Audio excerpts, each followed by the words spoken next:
Seja bem-vindo ao Trail Tropical.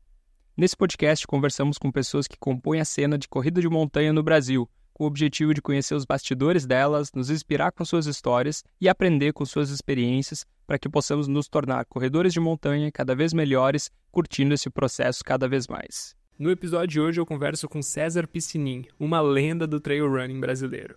A gente começa falando sobre a sua vitória na Peneda Gerês, uma prova multi-etapas em Portugal, 211 quilômetros, mais de 10 mil metros de altimetria acumulada, onde ele conquistou o primeiro lugar com um tempo de 21 horas e 30 minutos. Além disso, o Piscinin conta sobre as principais diferenças entre correr uma prova contínua e uma prova multi-etapas, e por que essa modalidade foi um divisor de águas na sua evolução no trail. Falamos também sobre a experiência dele representando o Brasil no Mundial de Skyrunning Masters em Portugal no ano passado, onde garantiu um terceiro lugar geral.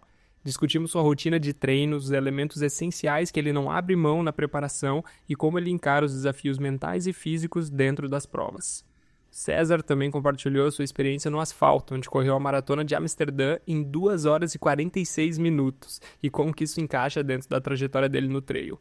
E claro, falamos do seu grande desafio do ano, a UTMB em Chamonix, onde ele enfrentará os 176 quilômetros ao redor do Mont Blanc e a altimetria insana da montanha mais icônica do trail mundial. Foi um papo cheio de aprendizado e inspiração para quem quer evoluir no esporte. Espero que curtam essa conversa com esse cara muito gente boa, César Piscinin. César Piscinin, seja bem-vindo ao Trail Tropical. Valeu, galera. Valeu. Obrigado pelo convite. Cara, quando a gente trocou aí uma ideia antes de começar a gravar, você comentou que você começou a perceber a sua evolução no trail quando começou a correr as provas de multi-etapas, né? Aquelas provas que são mais de um dia, né? Que você dorme no meio ali. E eu queria ouvir de você, né? Primeiro, como que foi correr aquela prova de multi-etapas em Portugal, né? Peneda Gerês, que foram 211 quilômetros aí com mais de 10 mil de altimetria acumulada e que você venceu, né? Ficou com o lugar mais alto aí do pódio, terminando a prova em 21 horas e 30 minutos. Dá pra gente aí um resumo, Piscinin, de como que foram esses dias aí de prova? Nossa, primeiramente, eu acho que eu sempre repito isso. Grande parte da minha história na corrida veio dessas provas em Portugal, junto com o Carlos Sá, que é um cara sensacional, que eu sou muito grato, devo muito a ele. E ele é responsável por eu ter corrido a Zegama, por exemplo. E a Peneda Gerês eu tenho uma história muito legal, né? Porque eu participei da primeira vez e eram 8 dias de prova, aí eu fui terceiro. Foi até o ano que o Chico Santos foi campeão. Voltei no ano seguinte e fui vice-campeão. Até que finalmente eu voltei pela terceira vez seguida e me sagrei campeão. Então foi assim uma escadinha e me sagrei campeão na prova que é sensacional. Locais bonitos, maravilhosos. Não menosprezar o famoso El Cruce que eu fiz também e gostei muito, mas assim, em Portugal, vários dias de prova, sabe? É uma prova muito legal. Se você dorme em hotel, você convive com as pessoas, etapas cada dia mais lindas que as outras e uma coisa muito legal que tem lá é que eles fazem vídeos diários, né?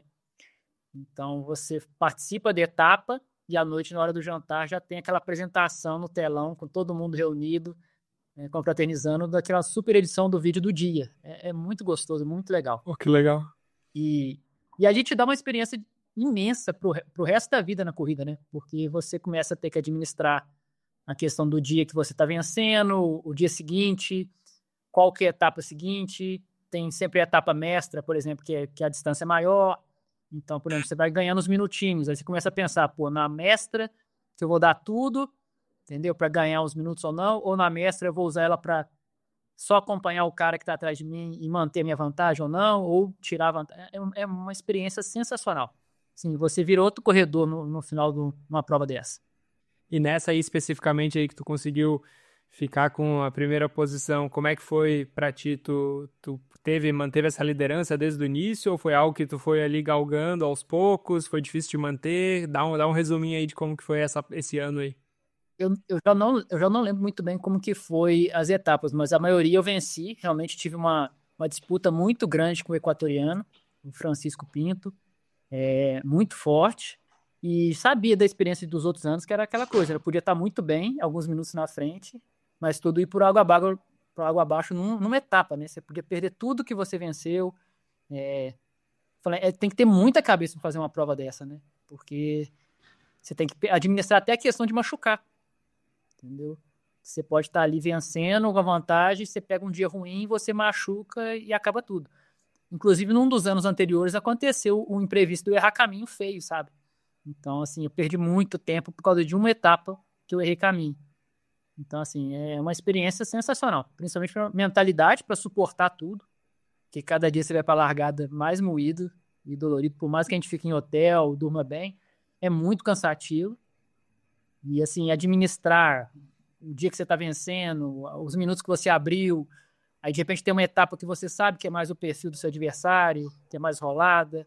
A outra você fala, não, esse dia aqui tem mais subida, é o que eu sou bom. Na outra, já, por exemplo, na época eu ainda tinha pubalgia. Então eu era um cara muito, muito ruim na descida, não conseguia correr. Então eu pegava o mapa da prova do dia e falava, nossa, tem muita descida hoje, eu tô perdido.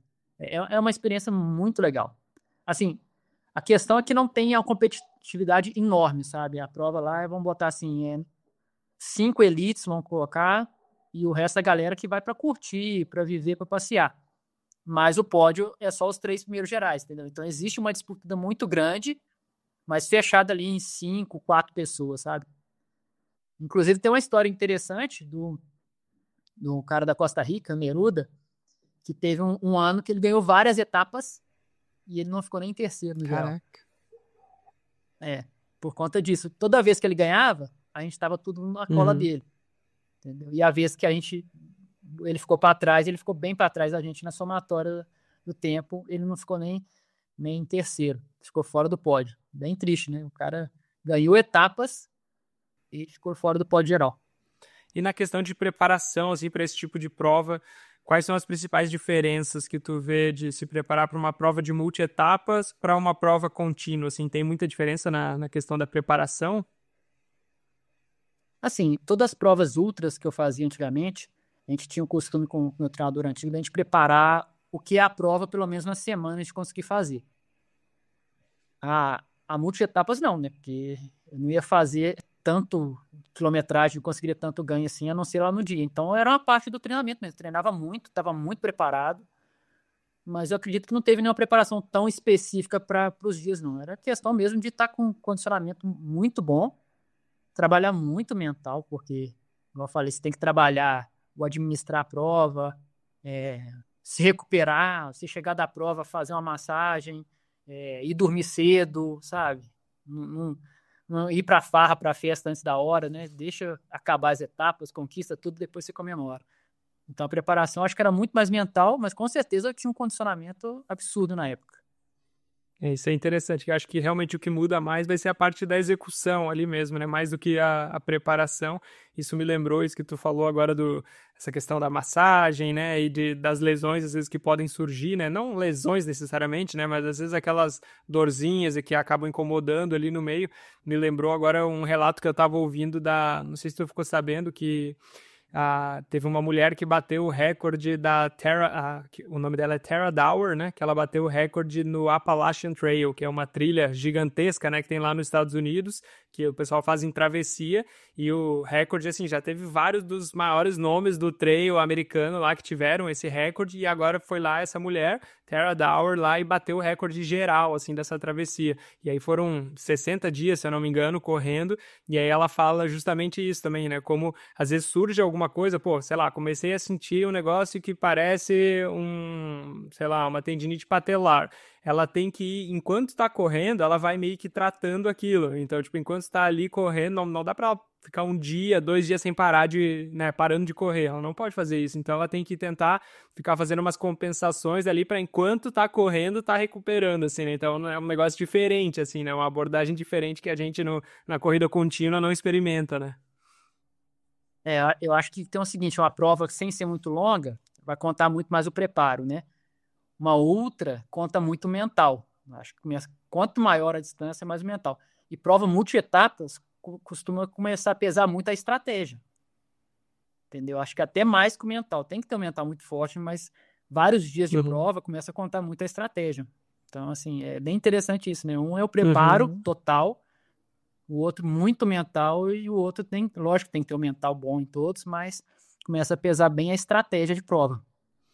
E é aquilo, né? Hoje em dia a gente tem visto, né, com essas provas, até as provas mais longas, ficando mais rápido, né? A gente tem visto que a parte inicial da prova, ela já está contando muito também, né?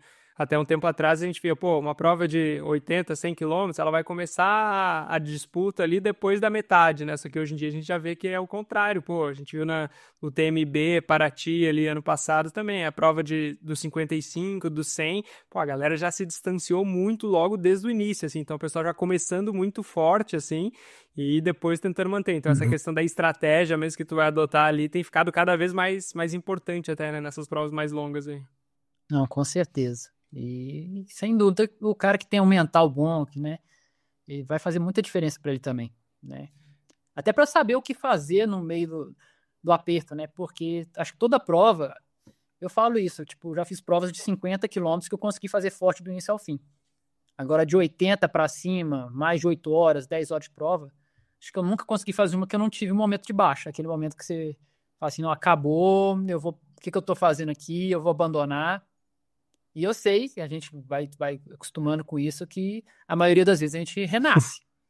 Do nada a gente recupera e começa a sentir bem e vai ganhando posição. Aí você até esquece o que você tinha passado antes. Então é incrível isso, como que tem altos e baixos. Eu acredito que seja muita questão porque a gente também não treina isso, né? Ninguém vai fazer um treino de 80 quilômetros, de muitas horas.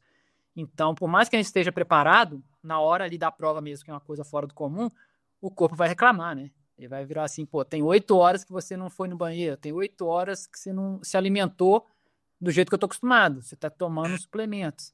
Então, acho que daí que vem as baixas, entendeu? E a cabeça também, né? Porque uma hora cansa, tudo cansa. O corpo cansa, o estômago cansa, você desanima, já fala, nossa, já tem tantas horas que eu tô aqui. Então, assim, por mais que a gente goste, acho que tem que ter muita cabeça para saber disso, que vai ter altos e baixos na prova e que vai passar, né? Então, isso é uma coisa que eu já aprendi. Ô Piscininho, conta pra gente aí como é que foi o teu início nas corridas de montanha e no trail running.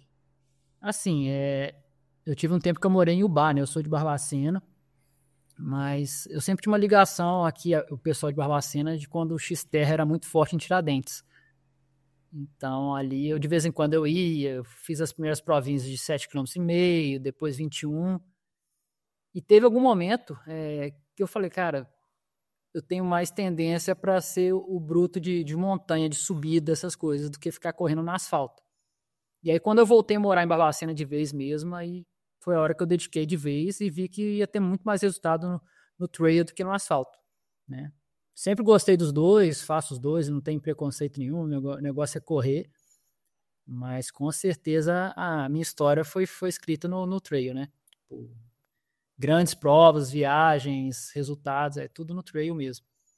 E eu sempre considerei isso, eu era meio um bode, né?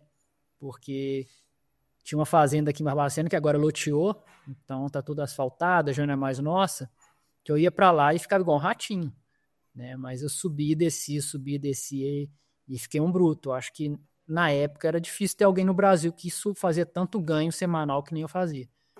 Então aí, e fazia muita diferença, né? Muita gente não tem aonde subir, aonde correr. Tipo assim, vamos botar ali, eu tinha 1 quilômetro de subida direto, mas eu repetia 20 vezes, pisasse. Então, ali foi criado o piscininho do trail, né? Que eu adorava, principalmente pegava a prova, se tivesse 3 km direto subindo, 5 km direto, chegava uma hora que todo mundo começava a andar e tava eu trotando ainda. Então, é bem bacana isso. A gente é o que treina, né? Ultimamente eu sou um cara que tem treinado mais no plano, lógico que vem grandes desafios aí, vou ter que fazer muito ganho, mas a gente desenvolve nas provas o que a gente faz treinando, então, né, tem solução. Você quer ficar bom em subida, você tem que treinar subida. Você quer ficar rápido, você tem que treinar velocidade, e por aí vai. Isso é legal, porque eu queria justamente te perguntar, porque tu tá aí há tanto tempo já, né, nas provas, assim, o trail é um esporte, né, relativamente recente aí, né, aqui no Brasil, mas tu já é um dos primeiros aí, né, que foi foi sendo conhecido, né? Ficando na frente das provas aí. E até hoje, né? Continua aí sempre, né? Aparecendo nas frentes aí no pódio. Eu queria entender de ti qual que é o significado que hoje a corrida tem para ti, assim. Tipo, por que você corre hoje, assim? Assim, virou meu estilo de vida, né? A partir do momento que eu resolvi que eu queria isso para minha vida, que eu tenho até a prova certa que aconteceu isso, que foi quando eu fui correr a Patagonia Run, minha primeira prova internacional de montanha em 21 quilômetros, e eu fiquei em oitavo na época. E eu fiz uma preparação, eu fiz tudo muito certinho. Na época, a minha nutricionista era a Fernanda Maciel. Eu procurei ela para fazer a parte nutricional só da prova mesmo, do pré e prova. Uhum. E aí, na hora que eu vivi aquilo ali, que eu peguei um pódio e falei, nossa, que delícia que é isso, né? Tipo, correr nas trilhas, na natureza, fazer viagens para lugares maravilhosos, é isso que eu quero na minha vida. E aí, a partir dali, realmente eu falei, é isso que eu quero para minha vida e pronto. E aí virou uma dedicação, já são anos correndo, né? Além da brincadeira com o Dino, parece que eu tô virando um dinossauro do trail. Muita gente boa apareceu, hoje em dia eu tomo na cabeça de muita gente, justamente, mas a idade vai chegando também, mas eu não largo o osso, né? Tô sempre presente, se derem bobeira, a gente tá ali presente. É muita experiência também já, né? E acho que grande parte dos resultados vem disso. Tipo, tem muita gente que é muito fissurada, viciada em correr. Eu não me vejo dessa forma. Eu me vejo aquele cara que muito focado e disciplinado. Então, se eu me meto numa prova difícil, eu vou querer fazer o que é preciso para ela. Eu não vou querer chegar nela e sofrer demais. Então, dependendo do tamanho do desafio que eu tenho pela frente, eu sei que eu tenho que fazer o mínimo possível, né? E brasileiro tem muito desse negócio, né? Quando vai pro exterior, envolve gasto, envolve planejamento, envolve tudo. Então, eu sou um cara que até hoje, eu sei que uma hora vai acontecer, mas até hoje eu não abandonei nenhuma prova. E fora, principalmente, você fala, cara, eu viajei, eu tô aqui nesse lugar maravilhoso, eu treinei tanto por isso aqui, eu não vou abandonar, não vou largar o osso. E acho que eu sempre fui um cara que tive resultados melhores fora, até por causa disso, né? Porque vem na cabeça, você tá numa prova de muitas horas, muito esforço, vem na sua cabeça tudo que você fez para estar ali, né? Então, acho que meus resultados vêm muito disso também. E como que é hoje a tua rotina de treinos, assim? Você comentou que treina bastante no asfalto, né? Você tem treinado mais no asfalto do que na subida, nas montanhas. Dá pra gente aí talvez um panorama de como que é mais ou menos uma semana de treinamento tu hoje em dia. Tu é atleta da Life Runners, né? Treina com o Maicon hoje em dia. Conta pra gente aí como é que é mais ou menos uma semana de treinamento tua. Assim, eu sei que com o desafio que eu tenho pela frente esse ano, que vai ser o TMB, a coisa vai ficar feia, né? Não vai ter escapatória. Mas antigamente eu era muito mais de, igual eu falei, ir para minha fazenda e ficar igual um bode. Só subindo e descendo, subindo e descendo, subindo e descendo, subindo e descendo. Era muito isso. E agora eu sou um cara que tenho feito mais treinos de velocidade, mas as coisas vão evoluindo, né? Já comecei a fazer muito treino, mesmo que seja na cidade, com algum ganho. Ainda de vez em quando dou um pulo lá na minha ex-fazenda e faço treino para dar ganho também. E uma coisa essencial que aconteceu foi ter começado a fazer pilates. Entendeu? Eu acho que isso, juntamente com os treinos, que eu tive uma evolução muito rápida, né? Então, eu progredi muito rápido de ganho, de evolução, de volume semanal, e acabei tendo lesões. E um tempo, depois de ter criado essa carcaça com tudo isso do passado, ter dado uma certa diminuída em volume e fazendo pilates, acho que eu encontrei a fórmula perfeita para não ter lesão, né? Apesar também que tem um lado que quando a gente é mais jovem, não tem jeito. A gente soca mais a bota, a gente se joga muito mais. E hoje em dia eu sou um cara muito mais tranquilo. Eu até fico impressionado que, por exemplo, segmentos que tem Strava Records, tem recordes meus de locais que eu fui, que é de 2015, 2016, que eu não consigo bater de jeito nenhum.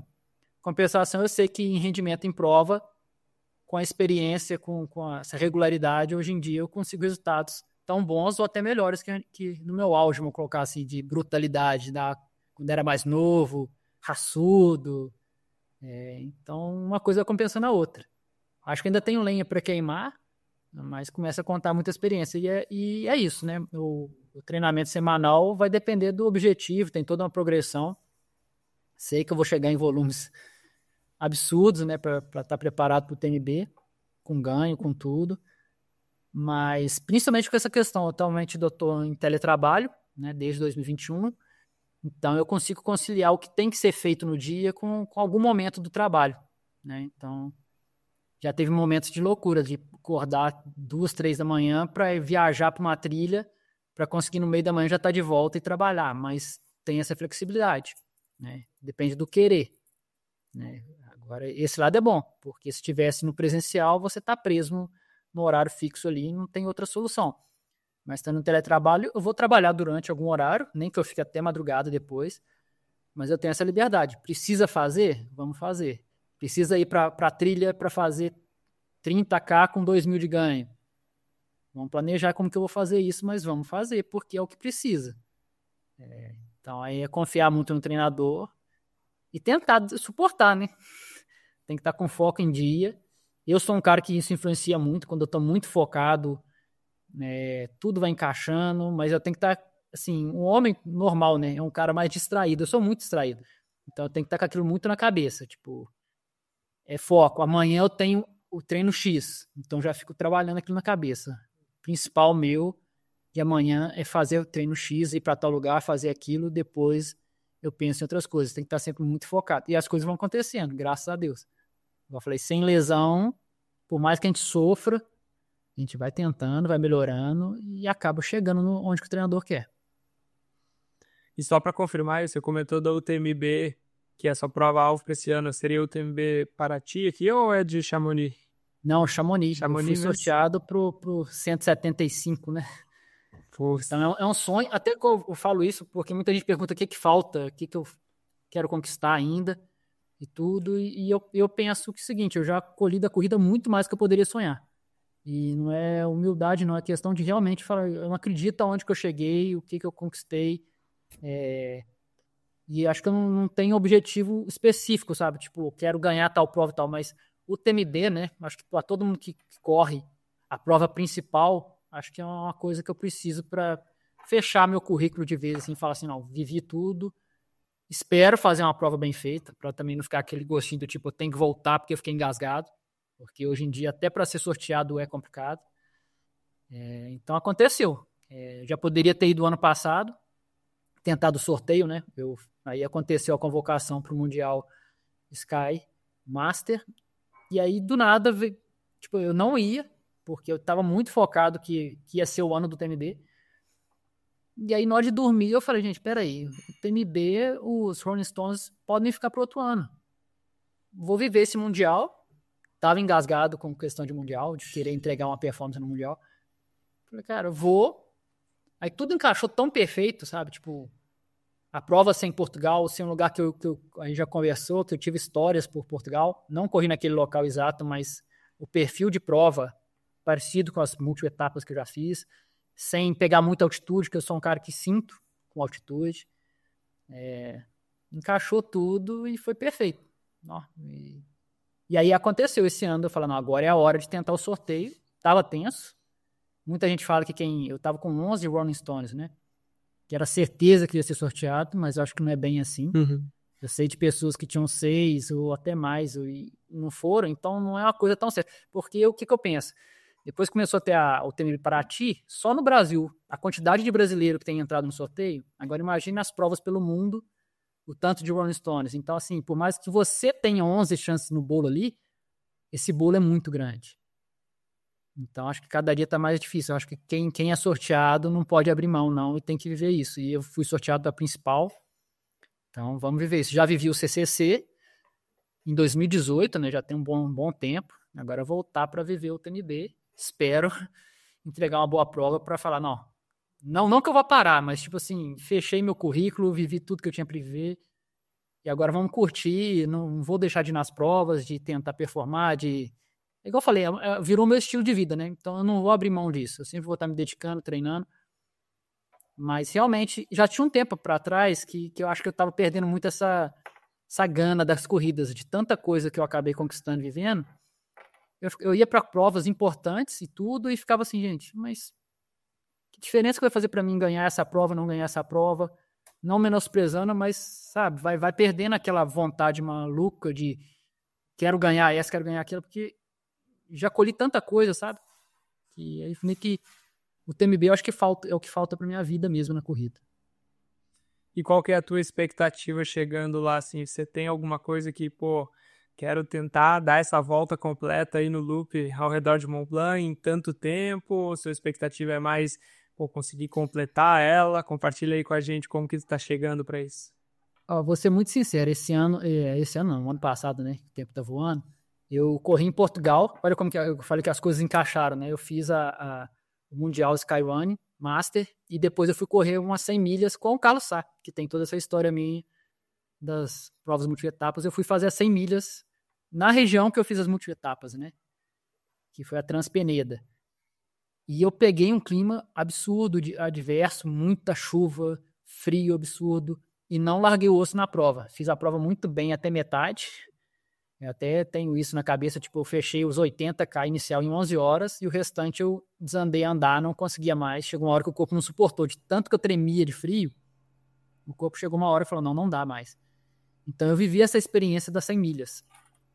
E eu vi que a coisa é feia mesmo, né? Então, assim, por mais que eu vá para o TMB, vou com o objetivo de tentar, de repente, fazer a melhor marca, superar um pouco que seja o tempo do Diego Tales, que é uma coisa muito difícil, mas eu sei que 100 milhas... A gente viu o Silvestrin, que é o nosso melhor corredor, ter problemas na prova. Então, eu sei que é muito complicado, né? Tipo, não basta estar preparado, tem que tudo dar muito certo, porque a distância é absurda e se der ruim em algum momento, por algum motivo, uma dor, uma lesão, uma bolha, para chegar até o fim, se arrastando por causa desse problema, já vai fazer muita diferença no tempo, né? Eu acho que é uma prova que, por detalhes, você aumenta ou diminui, 5 horas da prova. Então, o objetivo é esse, é chegar muito, muito bem preparado e fazer o melhor possível. Assim como eu fiz no CCC, né, de repente conseguir repetir uma performance como no CCC e completar a distância final para chegar na prova final, né? Porque pelo menos cerca de 100 km da prova do CCC, pelo menos, eu fiz. Então, grande parte do percurso eu já vivi alguma... Lógico que eu não vou lembrar de nada, né? A lembrança que eu tenho, por exemplo, do CCC é que eram 5 montanhas enormes para subir e para descer, né? Então, eu vou encarar tudo isso novamente no UTMB. E, se Deus quiser, eu vou fazer de tudo, né? Principalmente se eu conseguir continuar no teletrabalho, que eu falei que essa questão de ter essa flexibilidade, de fazer o que tem que ser feito, né? E buscar suportar também, que não basta só querer, né? O corpo tem que responder também, a gente tem que conseguir treinar, mas eu vou estar muito focado e vou entregar meu máximo para chegar lá o melhor possível. Aconteceu de novo. Você passou meses se preparando fisicamente para uma prova, treinando seus músculos para aguentar as subidas e descidas do percurso, praticando as técnicas de descida, fazendo treino de força na academia e no meio da prova você quebrou por não estar consumindo as calorias e os nutrientes que deveria. Hoje a gente sabe que a maior causa que faz as pessoas quebrarem uma prova de corrida tem relação com a ingestão calórica. Isso seria o equivalente a você ter uma Ferrari e não conseguir andar com ela porque não colocou combustível. Por isso eu tenho o prazer de apresentar o nosso parceiro Feedzone. A Feedzone é uma loja incrível que tem tudo o que você precisa para melhorar a performance nos treinos e nas competições. Eles são especialistas em nutrição esportiva e têm uma seleção gigantesca de produtos, desde géis, barras energéticas das melhores marcas do mercado. Eu só uso o site deles para adquirir os meus produtos e uma das coisas mais legais é que você pode montar seu próprio kit personalizado, combinando diferentes suplementos, sabores e até marcas e pegando exatamente o que funciona melhor para você. Eles têm marcas, inclusive, que são bem difíceis de encontrar aqui no Brasil e sempre tem uma novidade bacana para testar. Então, se você quiser levar sua nutrição e recuperação para o próximo nível, dá uma olhada na Feedzone. É só acessar feedzone.com.br e conferir tudo que eles têm para oferecer. E se quiser 10% de desconto em todos os produtos do site, use o código TrailTropical10. O código é TrailTropical10 para 10% de desconto em todo o site. Isso é muito legal. Eu acho que mesmo tu já tendo essa... Mesmo que tu não lembre muita coisa, né, do CCC, mas pelo menos tu já, talvez quando voltar lá, tu olhando para aquelas montanhas de novo, alguma coisa volte, assim, né, e pelo menos algumas lembranças, tu sabe a sensação que é olhar para aquelas montanhas daquele tamanho lá, e a sensação que deve ser, né, ou pensar que tu vai ter que subir aquilo lá, e depois descer, depois subir de novo. Nossa, então, só de lembrar que eu arrepio, né? E vai ser isso tudo com a diferença de ser o TMB mesmo, né? Aquela largada do TMB em si não tem no CCC. aqueles momentos que a galera fazendo festa também é coisa da prova do TMB mesmo, que o CCC não tem. Mas é um detalhe interessante de correr uma prova dessa, né? Pelo menos eu acredito que continue sendo da mesma forma. Eu fui 34º no CCC. É você sair com o numeral baseado no seu índice de performance e chega um momento da prova que você percebe que você está bem colocado porque você está muito disperso, né? Chegando nos PCs vazios e tudo. Você passar o atleta, olhar com o numeral dele e falar, caramba, o numeral dele é muito abaixo do meu. Imagina o que esse cara não corre, o que ele já não fez de história para ter uma performance muito melhor que o meu. Isso é muito legal. Você cresce na prova, né? Você passa um cara que você sabe que é muito melhor que você e fala, nossa, agora eu vou. E isso me ajudou muito, né? Espero viver isso novamente. Dessa vez, o CCC, na época, eu consegui largar na frente, né? Junto com os elites. Também a sensação indescritível. Se olhar para o lado, tá o Tom Evans. Entendeu? Mas dessa vez o TMB o buraco é mais embaixo, né?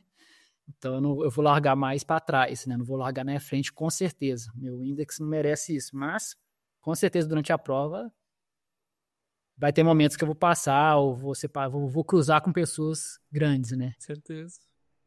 E é aquilo, né, cara? A gente olhando para a prova do ano passado, né, para o UTMB, né? Quem que, né, todo mundo esperava ali que ia estar na frente, assim, acabou todo mundo caindo, cara. Quase 10 ali dos que todo mundo contava, né, que iam estar, né, completando ali o top 10, todo mundo desistiu e ganhou um cara que até então ninguém conhecia mais, né? Então, esse tipo de coisa sempre pode acontecer, né? E aí, com certeza, aumenta as nossas chances aí, às vezes, da gente ter uma performance, às vezes, que ninguém esperava, assim, né, também. Então, pô, eu não duvido nada aí, pô, te conhecendo, sabendo da tua experiência, tanto, né, nas provas na Europa ali, como também da tua vivência aí de anos, cara. Eu acho que, né, sem querer botar pressão em cima de ti, assim, né, mas eu acho que a gente vai ficar na torcida aí pra ti e pros outros brasileiros aí, né, que vão estar lá também. E nem querendo criar polêmica, mas, igual eu falei, o brasileiro não larga o osso, né? A gente viaja, vai para uma prova dessa, tem todo o investimento. A gente não larga o osso. A gente vê muitos europeus, não sei se por terem provas demais, eles abandonam com maior facilidade. Uhum. Eu, quando corri o CCC mesmo, eu vi isso. Cada PC que chegava tinha tantos que tinham abandonado. Então, a sensação que me dá, posso estar errado, lógico que conseguir ser um top 50, um top 100 no TMB já é uma coisa incrível para um brasileiro, né? Mas para o europeu, a sensação que eu tenho é que os grandes elites mesmo, se eles não estão ali no top 10, top 20, eles não fazem muita questão do sofrimento até o fim, sabe? Então, muitos acabam abandonando também. O que não torna o feito de um top 50, top 100 numa prova dessa algo sensacional para o brasileiro, né? Mas eu acredito que, tipo, tem muito disso. Os gringos elites mesmo, eles não querem chegar sofrendo no final para pegar uma posição que eles acham que não é o que eles merecem, entendeu? Então, eles saem muito para tudo ou nada. Não tá saindo tão bem, beleza, eu abandono. Eu não quero fazer isso não, mas por isso que vamos ver o que vai acontecer. Não largar o osso até o final e torcer para estar num dia bom, né? E a gente conseguiu ver isso até no ano passado aí no Mundial, né, de Skyrun, no Master, né, que você e os outros brasileiros aí tiveram excelentes resultados, assim, muito provavelmente devido a isso, assim, né, pô, olha, a gente sabe o sacrifício que é, né, pra gente conseguir chegar lá, e aí, pô, chega lá, a chance da gente conseguir realmente ter aquela gana a mais é muito maior, assim, né, então... Eu queria até que tu falasse um pouco mais sobre essa prova aí, como é que foi pra ti, qual que era a expectativa? Tu já tinha, mas porque, né, pra quem não sabe, pô, conseguiu um terceiro lugar geral, né, nesse Mundial de Skyrunning Masters lá em Portugal. Qual que era a tua expectativa, assim? Tu tava esperando algo parecido com isso? Como que foi lá o dia? Ó, vou contar, é até interessante isso, porque eu tava muito engasgado com mundiais. Eu já tinha ido num adulto e num Master já. E nenhuma das duas vezes eu entreguei uma performance que eu sei que eu poderia. Então, assim, eu tava engasgado. Eu sei que as outras vezes eu fui encaixando viagem na Europa, que eu tinha feito outras provas, que a gente acha que não tá tão cansado, mas tá cansado. Então, dessa vez eu fiz de tudo, porque isso move a gente, né? Quando a gente tá engasgado com uma coisa. E eu falei, não, dessa vez o foco principal vai ser o Mundial mesmo, vai ser a primeira prova da viagem, né? Depois eu fiz a Transpennine das 100 milhas. Sabia que era em Portugal, que é um local que eu tenho um carinho imenso. Inclusive, o locutor da prova é muito amigo meu, então foi muito emocionante. Um abraço para ele, Joca. E aí, sabendo o perfil da prova, que não tinha altitude, era em Portugal, e eu estar engasgado, então eu fiz essa prova dando minha vida, sabe? Principalmente porque eu queria dar uma resposta, de falar assim, pô, fui em 2 mundiais e eu deixei a desejar. Então, assim, não esperava jamais conseguir uma medalha. Fiquei surpreendido na hora que eu cheguei, que anunciou que eu era bronze. Eu só dei tudo na prova mesmo e sabia que estava tipo, no top 10. E acabou que eu fui o 6º geral da prova, que a prova é aberta também. E o 3º do Master. É lógico que a minha faixa etária é mais difícil, né? Então os 2 primeiros eram da minha faixa etária. E foi sensacional. E um detalhe é que o brasileiro, a gente fala que não larga o osso e tudo, mas no Mundial, né, apesar de um Mundial de Sky Master não costuma ter França, os principais países levam a seleção, né, então o nível parece que fica um pouco mais baixo, mas quem viaja para ali, os japoneses, os próprios portugueses que estavam correndo em casa, tinha uma delegação imensa, ali ninguém desiste, não. Então ali é um local que você não vai ver elite abandonando, porque estão correndo pela seleção. Então é importante a pontuação de cada um, né?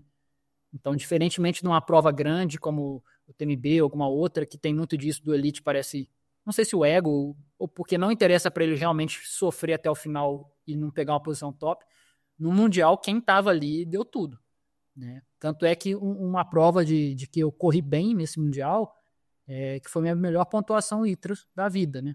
Então, significa que realmente eu rendi muito naquela prova e dei a vida, não só a colocação, né? E o bronze foi sensacional, sabe? Foi para falar assim, não, encerrei mais um sonho, uma coisa que eu não esperava, sem palavras, sabe? E fui o primeiro brasileiro, né? Logo depois vieram várias medalhas no feminino, mas eu fui o primeiro a chegar e o primeiro, assim, a conseguir uma medalha individual ali no Mundial Master. Então foi muito significativo. Pô, que legal, pô. Parabéns aí de novo aí. Com certeza a gente ficou orgulhoso aí do nosso país aí através de vocês. Foi muito bacana. Inclusive, na época, eu achei que ficou um pouquinho injusto, né? Porque teve muita gente que veio me parabenizar, né? Dar parabéns, porque foi aquele feito.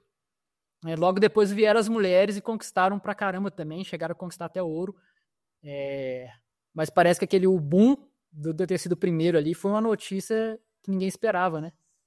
Então, mas foi muito incrível. Eu sei que eu fiz por onde merecer, igual eu falei, principalmente pela questão de se verificar o índice de performance na prova, você vê que eu fiz um índice altíssimo, né? Então, ali realmente não foi por sorte, porque tinham poucos, não. Que realmente eu consegui entregar uma prova sensacional. A melhor da minha vida, né? Em relação à performance, foi a melhor da minha vida. Piscininho, e tem algum elemento, assim, do teu treinamento que tu não abriria mão por nada? Pode ser algum tipo de treino específico, algum treino de força, ou alguma técnica que tu usa de recuperação, alguma coisa que tu considera importante demais para tua vida como atleta? Não, hoje em dia eu dou muito valor ao Pilates. Para mim é uma coisa que fez a diferença na minha vida como atleta. Fortalecimento, tá sempre bem, né? Apesar, né, doutora Jéssica, você arranca meu couro, mas dá resultado. É incrível como que eu tô inteiro. Antigamente eu sempre estava fazendo uma ressonância, fazendo alguma coisa, tendo problema. Eu fiquei 4 anos lutando com pubalgia. Hoje em dia eu tô zerado. O máximo que eu sinto realmente é dor muscular por causa de pancadaria, de excesso de treino. Mas sem lesão nenhuma, então acho que o Pilates... E um detalhe, né? Porque quando eu comecei a fazer Pilates, que eu já senti muita diferença, eu fazia 2 vezes por semana. E de repente eu comecei a fazer 3 vezes por semana. E eu acho que aí ficou a coisa mais perfeita, porque eu acho que quando era 2 vezes por semana, chegava um momento que dava um intervalo muito grande entre uma aula e a outra. E o corpo relaxava, descansava. Agora, 3 vezes por semana tem feito a diferença na minha vida como atleta. E você comentou dessas lesões aí que você teve, né? E eu imagino que numa jornada aí longeva, né, igual a tua, deve ter tido outros contratempos aí, talvez que a princípio foram momentos mais, né, de baixa e adversidades, né, na tua jornada. Eu queria saber se tiveram, né, tem coisas, né, que tu considera isso e talvez olhando para trás agora o que tu aprendeu com essas experiências, com esses contratempos e adversidades aí na tua jornada aí como corredor. Assim, pensando agora, eu fico pensando que o quanto que eu fui bruto já um dia, tendo pubalgia, de repente, se naquela época que eu, igual eu falei, a questão de ser mais jovem, você entrega muito mais, você é muito mais raçudo. Se eu não tivesse a pubalgia, de repente eu poderia ter chegado num nível mais alto ainda. Porque hoje em dia eu virei um corredor mais nivelado, vamos dizer assim. Antes, por causa da pubalgia, eu não conseguia descer. Eu era vergonhoso na descida. Eu encaixava uma posição ali para doer menos. E, em compensação, eu era muito forte na subida. Mas eu era muito desproporcional, né? E hoje em dia eu consigo correr na descida. Tanto é que hoje em dia tem prova que eu faço segmento melhor na descida do que na subida. Apesar de eu ainda não me achar bom na descida. Então eu penso que, de repente, se eu tivesse me cuidado melhor, parado um pouco antes, de repente eu poderia ter chegado num nível maior. Mas, por outro lado, eu não arrependo porque eu estava evoluindo muito na época, conquistando muitas coisas na época. De repente eu tivesse parado, eu ia perder o ritmo, né? Então, assim, tudo tem sua hora. Eu confio muito que quando a gente faz o que ama, as coisas encaixam tudo do jeito perfeito. Eu tô cansado de ser chamado sortudo na prova, nas provas com relação ao sorteio, com relação a encaixar meus planejamentos, mas acho que é por causa disso, a gente fazendo o que ama, as coisas conspiram a favor mesmo, tudo se encaixa. E é isso, tipo, vamos ver como vai ser essa viagem para correr o TMB, sabe? Eu acredito que vai acontecer o melhor possível, mas eu sempre confio nisso.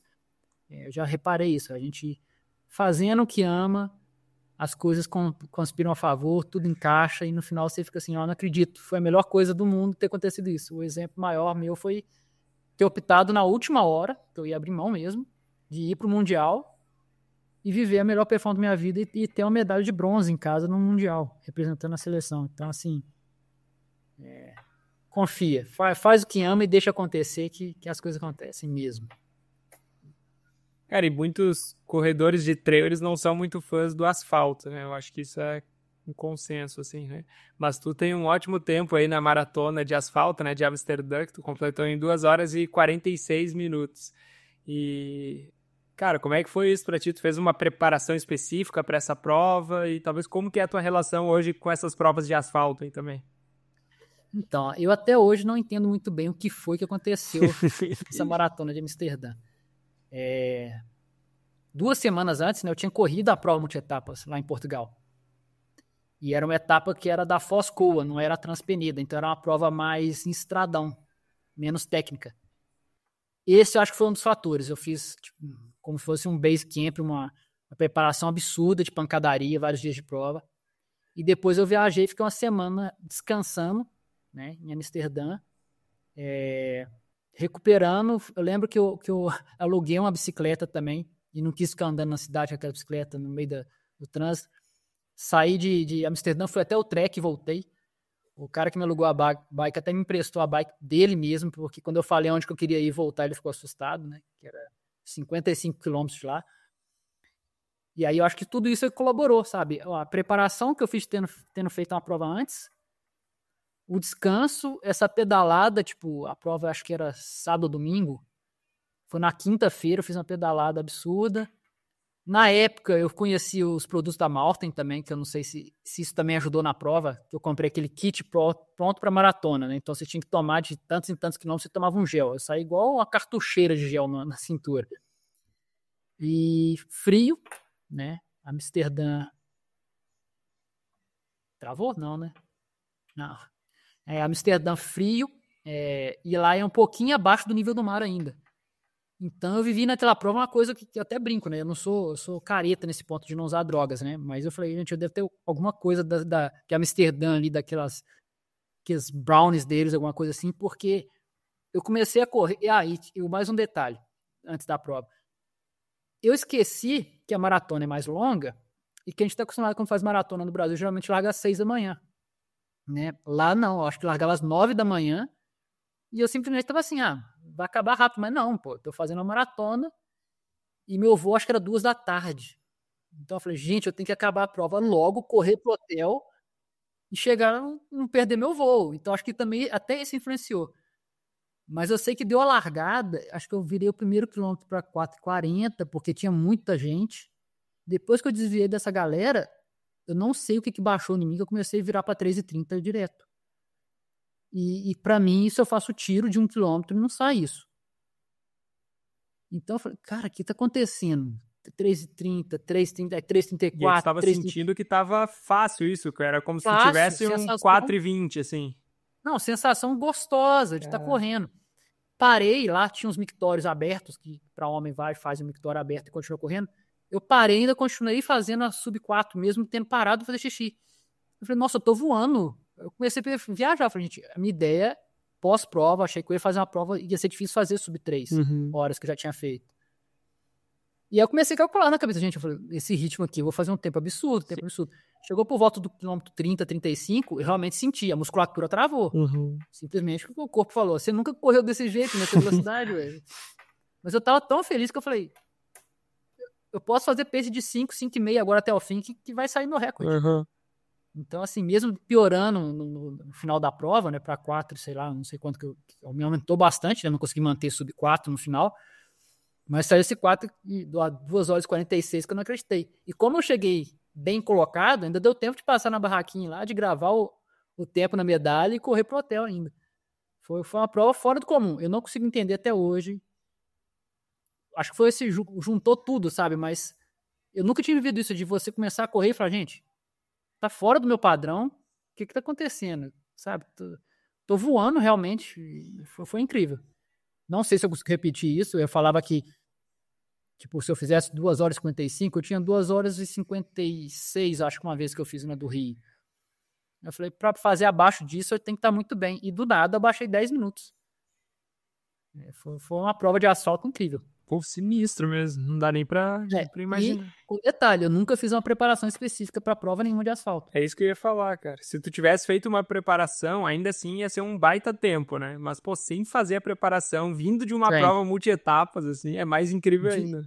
Que era com ganho e tudo. Acho que virou meio que um treinamento de keniano, né? Pode ser. Mas foi muito bacana. E eu nunca fiz isso. Nunca parei pra fazer uma major, falar assim, vou me preparar pra uma maratona internacional. Tenho vontade até de fazer e tal, mas a prioridade realmente é o trail. Não sei como seria. Eu sei que hoje em dia eu rodo muito mais confortável e rápido que antigamente. Que é a época que eu falo que eu era um bode, né? Eu subia que eu não sentia nada. Pra mim, subir tava no plano, mas eu era bem mais lento.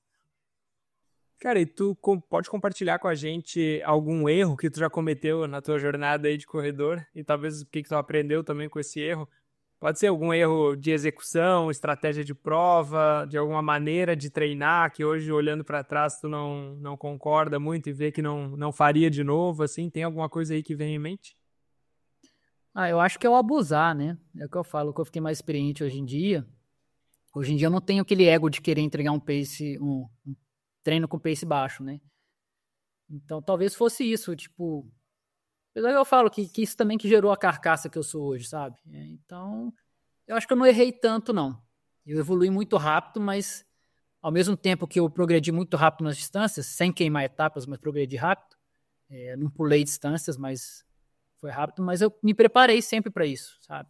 Eu acho que o fundamental é isso. Se você, igual eu falei, se a gente tem um desafio grande pela frente, a gente tem que fazer o mínimo, e eu sou muito exigente, né? Então o mínimo não é tão mínimo assim, para entregar aquela prova de uma forma satisfatória, né? Então, acho que o erro talvez seja esse, tipo, a afobação no começo, sabe? De ser muito fome. A questão, igual eu falei, de repente eu poderia, se eu tivesse tratado a pubalgia no começo, de repente ali no auge meu de brutalidade, eu tivesse chegado no nível de performance mais alto ainda, né? Mas isso acho que ainda pode acontecer, apesar da idade.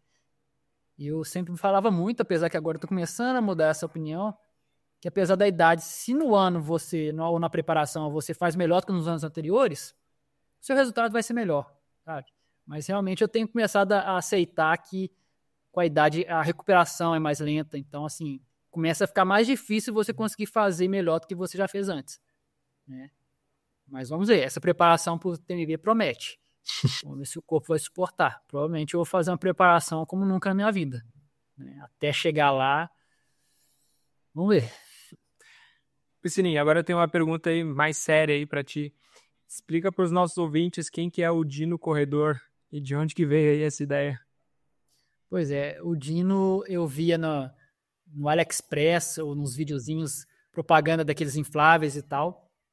E aí eu resolvi comprar um. Na hora que chegou, eu falei, nossa, que coisa divertida, grande, imenso, né? Porque quando você infla dele, você fica gigante. Bate no teto dentro de casa. E até que eu resolvi levar uma prova ou outra e muito preocupado, principalmente no começo, com a questão, tipo assim, vou subir num pódio? Pô, será que quem tá no pódio não vai achar um desrespeito e tal? Aí eu consultava e tal, de repente pegou o negócio e tem gente que me conhece por causa do Dino. Inclusive, eu sei que eu tenho que voltar a usar ele mais. Tem muita prova que eu acho que o clima não tá tão legal ali pra eu brincar com ele. Mas a galera gosta demais. Então o Dino pegou. Eu acredito que tem gente que passou a me seguir e me conhece por causa do Dino. Pô, não duvido. As pessoas pensam assim, pô, quem que é aquele doido de Dino ali? Não, que vai saber, é o Piscininho. Assim, é um cara que corre bem, sabe? Tipo, não é um zoeiro qualquer. Isso eu acho que é muito legal. E aí começou, hoje em dia tem gente que pede, sabe? Tipo, cadê o Dino pra eu subir no pódio?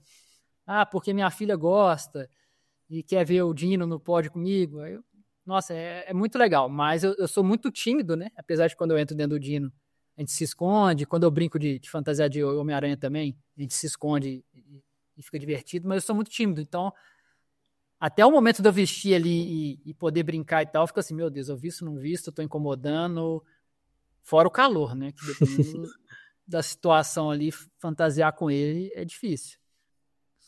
Pô, com certeza, mas eu encorajo aí, inclusive, gostaria de ver um dia o Dino correndo uma prova inteira. Isso aí ia ser interessante também. Então, todo mundo me manda aquelas corridas que tem do Dino, não sei se você já viu. Tipo, mas é o seguinte, você pode reparar na prova, acho que quem usa aquela fantasia numa corrida, ela dissolve depois, porque é ar, né? Então ela vai toda para trás, ele desmonta todo e tal. É bem arriscado. Ao terminar a corrida ali, acabou o Dino. Morreu o Dino. A mesma coisa o Spider, né? Já falaram pra eu correr de Spider. O Spider, se eu tentar correr, eu vou cair. Porque eu não consigo enxergar direito com aquela fantasia. Então, além do calor, né? Tentar correr com aquilo é pedir pra tomar um tombaço. E o Dino é o desengonçado, né?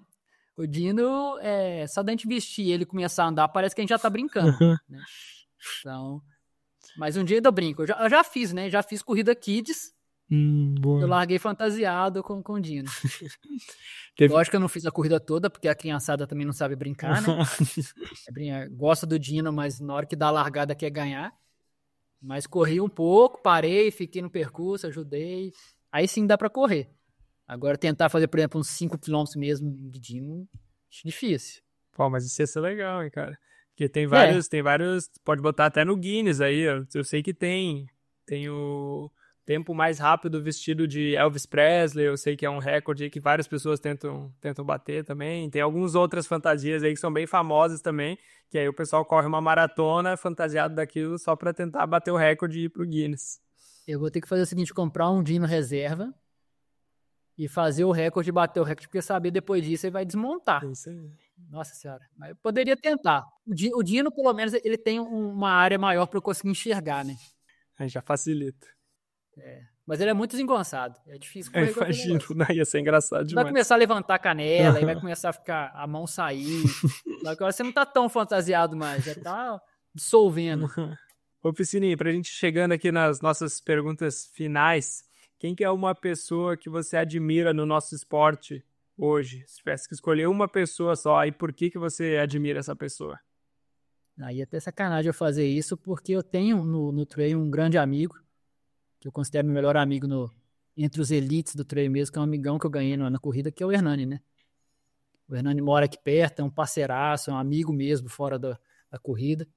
Então é um cara que eu admiro demais, em todos os sentidos, né? É um cara muito amigo, muito humilde. E o que o cara faz no esporte é absurdo. Ele já foi para mundial de duathlon, mundial de mountain bike e mundial de trail.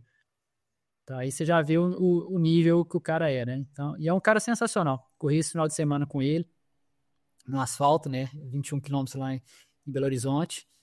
E para mim é o cara que eu mais admiro, até por essa questão da amizade, sabe? Não consigo não considerar ele, para mim, o exemplo e inspiração total. Com certeza, é uma lenda aí do nosso esporte também, certamente. Não, ele é sensacional mesmo. Cara, então você tem o TMB aí em setembro, né? Nessa prova aí, lá em Chamonix. E até lá, você tem algumas provas aí que você vai usar para ir preparando melhor o corpo? Tem algum lugar aí que a gente pode te encontrar correndo aí esse ano? Aqui pelo Brasil?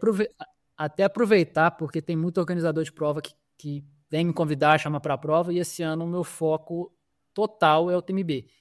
Então eu deixei de várias provas porque não fazia parte do calendário. Primeiro porque o treinador entendeu que, tipo, um mês antes eu vou fazer uma prova de 100K, que eu vou falar qual que é. Um mês antes dela, nenhuma prova, e um mês antes do TMB, nenhuma prova. Então a partir daí já cortou várias provas que estavam me convidando. Então o que eu tenho no meu calendário agora? Eu tenho Cambotas, já agora. Depois vou correr a Jaraguá também. Vou correr a Indomit, Pedra do Baú, 80K também. E a prova principal que eu acho na minha preparação, que vai ser o 100K da Evolution. Boa. Eu acredito que são essas. E depois eu viajo. Mas todas as provas, assim, não é querendo tirar o peso das minhas costas, tirar o corpo fora, não. Mas realmente são provas que eu quero fazer pensando no TMB. Questão de encaixar alimentação, de descobrir qual material que eu vou me sentir melhor, qual tênis, para chegar no TMB realmente preparado. Então vão ser provas, teste, né? Prova treino, porque querendo ou não, eu volto a falar, a gente não vai fazer um treino, eu pelo menos não sou de fazer isso, não vou fazer um treino de 5, 6 horas ou mais. Então essas provas vão ser essenciais para fazer testes mesmo. Uhum.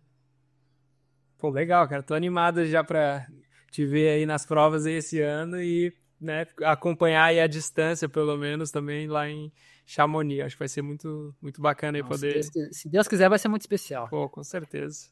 Só de te ter lá representando o Brasil vai ser muito, muito bacana. Acho que correndo também as 100 milhas, acho, se eu não me engano, vai ter o Vicente Machado também, que venceu o TMB 55 km aqui, né, Paraty, ano passado. Eu acho que ele vai para o CCC.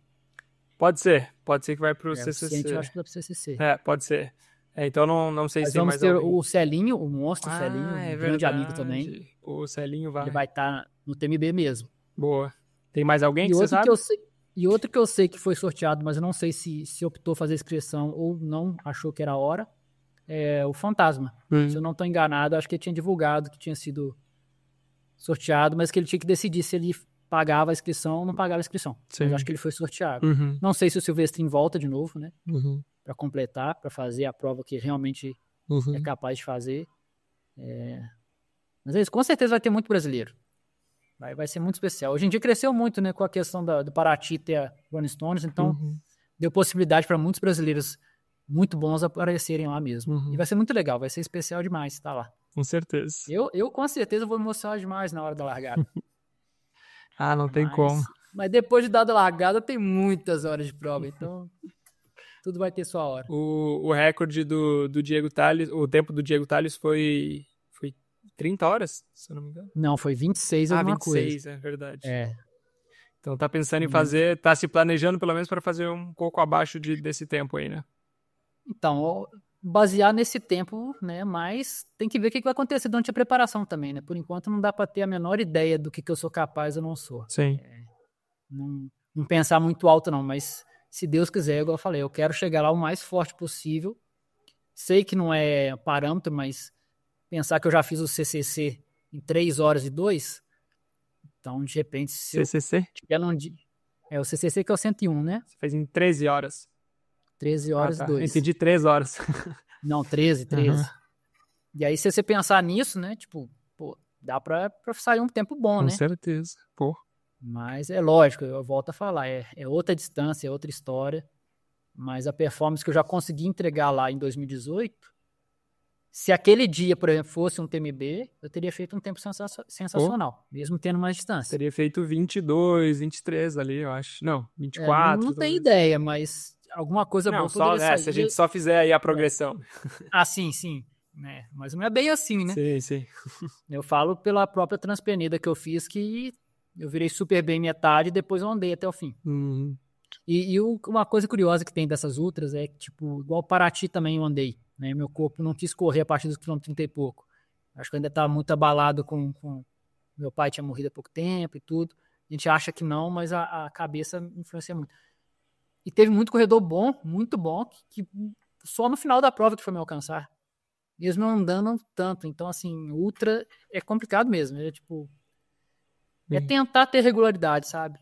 Vamos ver o que vai acontecer. E o principal é tentar chegar o mais preparado possível, que milagre não acontece.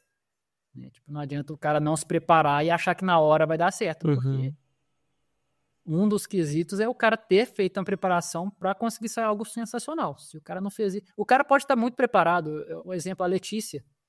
Estava muito bem, mas no dia da prova parece que não estava um dia muito bom e sofreu pra caramba, mas ela estava preparadíssima.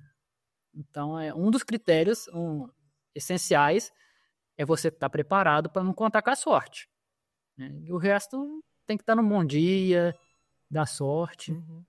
Não, cara, eu acho que tu tá fazendo, né, tudo certinho aí também. Então, essa preparação com essas provas que tu vai fazer, né, chegando e construindo essa base, esse volume aí até lá, pô, parece estar de livro, assim mesmo, né, pra gente ter um resultado legal, assim, né? De novo, sem querer colocar pressão e nem nada em cima Não, de ti. ainda é muito cedo, eu Não, eu acho. digo, mas pelo menos o planejamento que tu tá fazendo, assim, né? Não é só como se estivesse chegando, pô, vou só fazer aquela prova lá em setembro e deu, assim, né? Não, toda essa progressão parece estar muito, muito certinho, assim, né? Eu falo porque tem gente que já falou, eu já tô voando, eu tô correndo, mas calma, ainda tô começando, ainda vou começar a aumentar o volume, mas vamos ver onde que a gente vai conseguir chegar nessa preparação. Como eu falei, a vontade, foco, e aí é o corpo responder também, né? Sim. Porque o corpo tem que querer também. Se o corpo falar, ficar doente, começar a sentir dor, e você vai fazer um longão e começa a andar, então as coisas não estão dando certo. Mas se o corpo responder, eu vou fazer de tudo para chegar lá, eu vou ter tempo para me preparar muito bem. Igual eu falei, as provas que eu vou fazer, na verdade, são treinos,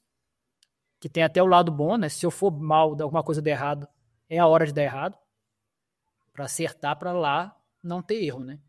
Então, espero que eu continue não abandonando nenhuma prova e que essas provas dêem muito certo, mas o que der de errado nessas provas vai servir para corrigir, para chegar lá o melhor possível. A intenção minha com os Celários, né, treinador, é justamente não é ficar pensando em tempo, mas tentar entregar a melhor prova da minha vida, que por enquanto já foi o bronze no Mundial.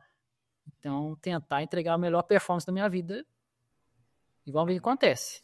Não é simples, principalmente por mais de 100 milhas, né? São 175. Mas vamos ver. Vontade eu vou estar e vou me preparar muito. Boa. Torcer para ter um dia igual lá em Amsterdã. Sentir como se estivesse correndo em Amsterdã. Mas é um perigo. Se acontecer isso numa ultra, é arriscado eu quebrar, né? Não, verdade. Tem que ter a cabeça no lugar, né? Eu já vivi isso numa prova, vou até contar aqui agora, que foi a Eiger, na Suíça, a primeira vez que eu corri, que deu a largada e eu comecei a tomar a frente da prova. Sim, era a parte mais rolada, eu estava muito preparado e comecei a correr, eu falei, gente, tem alguma coisa errada, será que os elites largaram separado? E aí deu 3 km, 4 km, começou os caras conhecidos me passar. Aí eu falei, eu tava na frente dos caras, eu saí que nem um louco. Caraca. Então, assim, tem que tomar cuidado também. Depois eu tomei na cabeça, né? Lógico. Voltou a ver a conta. Mas na hora de começar a prova, eu falei, tem coisa errada, eu tô correndo bem, tô tomando na frente de todo mundo aqui. Que isso? Não, pô, tem que segurar, né? Com certeza.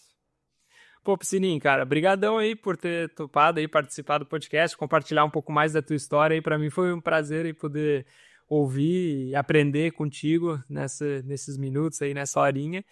E, cara, te desejo tudo de bom aí nesse ano. Eu espero que tu tenha aí, consiga cumprir aí as tuas metas e vamos estar na torcida aí por ti. E o microfone é teu aí, se tu quiser deixar um recado aí pro pessoal que tá ouvindo, que vai te acompanhar também, essa é a hora. Valeu demais, eu agradeço, muito obrigado, espero te encontrar nas provas, pra gente se conhecer pessoalmente. E pra galera toda, quem torce muito pra mim, eu falo, né, que a corrida me deu muito mais do que eu esperava. O carinho que eu recebo é uma coisa incrível. Com certeza, principalmente numa prova longa dessa, a torcida de cada um, sabe? São coisas que eu vou lembrar na hora da prova que vão me empurrar pra frente. É isso que dá força pra gente colher resultado, pra gente não relaxar. Porque assim, a gente pensa, tem gente torcendo pra mim, confiando em mim, e isso pesa. Então, é sempre gratidão. É uma palavra que clichê, né? Mas que é a verdade, sabe? Eu tenho gratidão absurda pelo carinho que eu recebo. Com certeza devo ter haters que eu não conheço, mas ninguém agrada a todo mundo, né? Mas o carinho que eu recebo é uma coisa incrível. Então, agradecer a todo mundo. E vamos que vamos. Tomara que dê tudo muito certo e que eu represente o Brasil muito bem lá no TMB. Assim como já foi em Mundial. Que eu represente todos vocês. Que eu sei que o TMB é o sonho de todo mundo. Então, eu vou ser um pedacinho de vocês lá e torcer para que dê tudo certo. Muito obrigado por ouvir mais esse podcast. Se você curtiu, por favor, nos avalie com 5 estrelas no seu aplicativo de podcast. Isso nos ajuda muito a ser encontrado por mais pessoas que estejam procurando conteúdos como esse e contribui para o crescimento do trail no Brasil. Se quiser nos acompanhar no Instagram, é só pesquisar por Trail Tropical Podcast e nos vemos por lá. Até o próximo e se divirta nas montanhas.